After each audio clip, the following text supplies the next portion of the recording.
Hi Gary, how are you? Hey, I'm good. How are you? Gary Robinson from Acura USA. So we're here in a beautiful Napa Valley. This time of the year especially, the weather is so fantastic. Yeah, it's perfect. Although maybe some rain coming, but beautiful today. Well, they need some rain. That's right, that is true. They always need some rain here in California. So we're in the new 2016 Acura ILX, and this is a mid-cycle refresh for the car. Why did you have to do it so quickly? Because the car came out in 2012, right? Yeah, 2012 as a 2013 model. You know, it's when we launched this car, it was at a time when people were very focused on gas prices, on car prices, because it was, you know, kind of the end of the recession. But it became clear to us right away that there was a real opportunity to add a little bit more luxury and a little bit more performance to this car.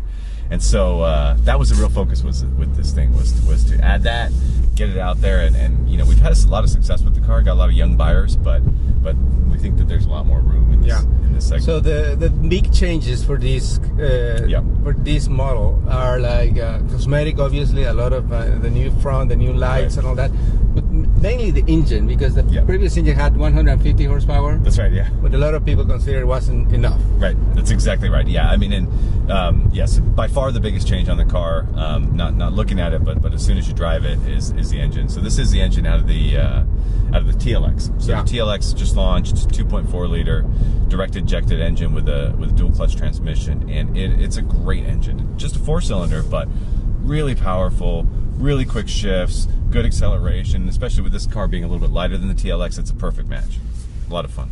And also a lot of new technologies that I mean, the auto industry is like moving so fast. Like, it's amazing. You have to make a refresh half cycle into the life of the car. Yeah. But that actually, it's a good thing because it allows you to upgrade some other things, right? Yep, that's right. Yeah, and we recently introduced a lot of new safety technology and things that are, I mean, you know, just a few years ago, you'd have to get in cars that cost $100,000. Well, now they're available in something like this that's a $30,000 car. So a lot of safety features, crash mitigation, things that help you keep in your lane, advanced cruise control that can alter your speed based on the cars around you. They really give the customer a much safer and a much more relaxing driving experience. Yeah. So I actually tested the lane departure thing, and it's really, really good. Let's see if we can do it now here. I mean, there you go. I mean, like, it kicks you into the lane. It's pretty amazing, and not in a very intrusive way. Right. Because some other systems like beeps and like give you alarms and like the seat vibrates and all that, and it's kind of too much sometimes, right? Yeah. This one just like push it out very, very softly and like in a very, let's say, elegant way, like telling like, pay attention. Right. No, exactly. And I mean, we've always taken that approach, try to not have too many things that interfere with the driver. We want to help the driver. Yeah. And obviously give the ability, if they don't want it, they turn it off and they just drive completely on their own if they choose to. But yeah, and so hopefully I'm glad you've experienced that. That was the goal. So what are we talking about price in this car? You said this is the entry level for Acura. So what are you talking about prices here? So the lowest price one, the entry version of the ILX is $27,900. And if you go all the way to the top, you're still under 35 grand. So that I think the most expensive one is just under 34.5. Yeah. So it's a great deal. And I mean, you think about the fact that the Audi A3 is probably one of our biggest competitors. Well, you know, they've advertised their $29,900 base price. Well, for us, for $29,900, you cannot find it. Yeah, exactly. Well, you can't find that car. And for us, for $29,900, you're getting a car that's loaded. And then for $27,900, you're getting a great car. So. So we think you got actually a really good story there. A very interesting segment. I'm not gonna say like the actual segment of the, what is it, like compact luxury car, but like actually the price range. Right. Because the regular cars like Civics, Hondas, Honda Accord, Camrys are more or less in that range. Sure. But then it has changed a lot in terms that you're getting a lot of stuff in cars. So the gap between non-luxury car and luxury car is like this big now, no? Yep, that's true. It's true. But you know, it's funny though, because we know that, right? And like, for instance, an Accord, I mean, there's a lot of overlap with the prices on this car and an Accord, but somehow there just tend to be very different buyers. Yeah. You know what I mean? And people are either luxury cars, and the guy who wants an Accord can't understand why somebody would want a smaller car with an Acura badge on it, and the guy who wants the Acura can't understand why somebody would buy a big Honda sedan. You know, it's just a different person, and it seems to work out quite well. So Acura is doing a pretty good, like right in the last 3 years, you've been increasing your sales, and like with the addition of this or the refresh of this, I mean, it's going to be a very good year with this car, but also with another car that is coming up, right? That's right. Yes, can't talk about it yet, but yeah, definitely. Well, no, the NSX. Oh, the NSX. Oh, well, the NSX is going to be maybe great. You can talk if you already ordered one for you. No, the NSX. I mean, we're really excited about it. It's, you know, somebody asked me about it. Well, you know, it's going to be over 150 grand. What does it have to do with the rest of your showroom? And for us, even though that seems like a stretch, it has everything to do with the rest of our showroom, because that car represents the best of what we have to offer. It makes our whole company more excited to exist, to produce cars, and so it's the technologies that you see there, not in exactly that form, but they're going to find their way throughout the lineup. And now, you know, obviously the front of this car and the front of that car don't look so different. The lights, Yep. So the LED lights. So for our younger audience who don't remember what the NSX is, can you remind us a little bit like the history of that car? Oh, sure. Yeah. I mean, the NSX was a revolutionary car. I mean, it came out, the first model year in America was 1991, so it came out in the 1990 calendar year.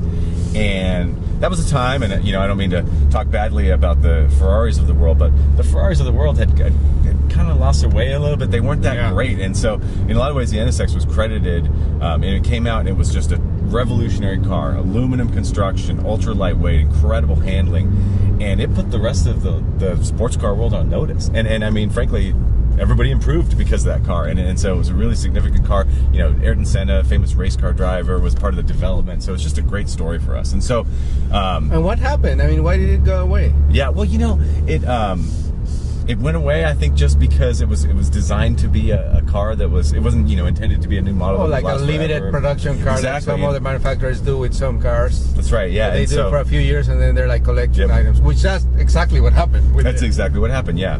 And but you know, now, I think a few years ago we were kind of at a new chapter in our company, and we realized, you know, it's time for something like that again, something special, and kind of makes a statement of who we are. So that car, the NSX, has a lot of what we can call Formula One technology, like being a plug-in hybrid, and like that's where like pretty much what the Formula One cars are using now, right? That's right. It's a V6 hybrid, and you know, that's actually the same recipe for, you know, for the last year for Formula One and what they're going to use for a little while. So yeah, it is very closely related in terms of the technology, and there's a lot of other parts of the car too. You know, some of the things that we've learned, not just, you know, from Formula One racing in the past, other kinds of racing, you know, find their way into that car, and vice versa. So the full lineup now for Acura, what is it? ILX. So yeah, so on the car side, it's with this ILX, TLX, RLX, and on the truck side, RDX and MDX, and then of course the NSX as sort of the halo over it all. And most of your cars now that you sell in the U.S. are made here in the U.S., right? That's right. Yeah, more than 95%. It's basically every car except for the RLX is made here, and mostly in Ohio and some in Alabama, and yes, we're really proud of that actually. And you just celebrated 2 million units produced in the U.S. or sold in the U.S.? No, produced. Produced. Wow. Yeah, which is amazing. I can't believe we made that many Acuras here. But yeah, that's right. So this car, again, going back a little bit to it, 2016 model. Yeah. Started 27,900. That's right. Yes. And up to 35. So the main competition, you see like the A3. Yep, the Audi A3. Yep, Mercedes CLA are probably the two obvious ones. You know, we get some competition from cars like the Lexus CT, even though that's a hybrid, but the pricing, you know, price position is kind of overlapped. And you know, it's a funny class too, because it's the lowest price luxury segment. There's some people that will, you know, be looking at mainstreams in these cars, and a variety of other things too. But yeah, those are the A3 is the most obvious one. CLA second, I would say for sure. Well, excellent. Oh, by the way, we only have it in the manual transmission, or we have I mean, the automatic transmission, or are we going to have the manual too?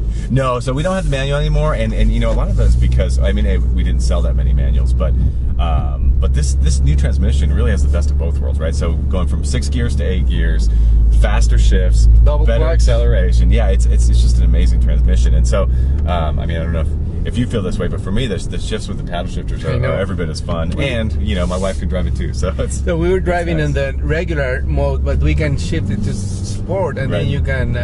It's an obvious change and everything. And now we have an old Buick from the 70s. But it's not allowing us to do anything here. It's fun, but you can actually hear it. That's right. We're gonna try to lose this car here in front of us, but anyway. So, well, thank you very much for your time, spending or having us here in California, driving this nice new car. Oh, here we go. Now we can have some fun. There you go. So it's interesting. I tweeted a picture of this car this morning, and a lot of people who are tuners and enthusiasts of that, like, really like it. Oh, good. Yeah, you know, I mean, I used to be a tuner back in the day, and yeah, I wanted A-spec, white exterior, black interior. That's perfect for me. So then play with it. Yep. Well, thank you very much, Gary. Yeah, Gonna keep enjoying here the twisties around Napa Valley. Sounds good.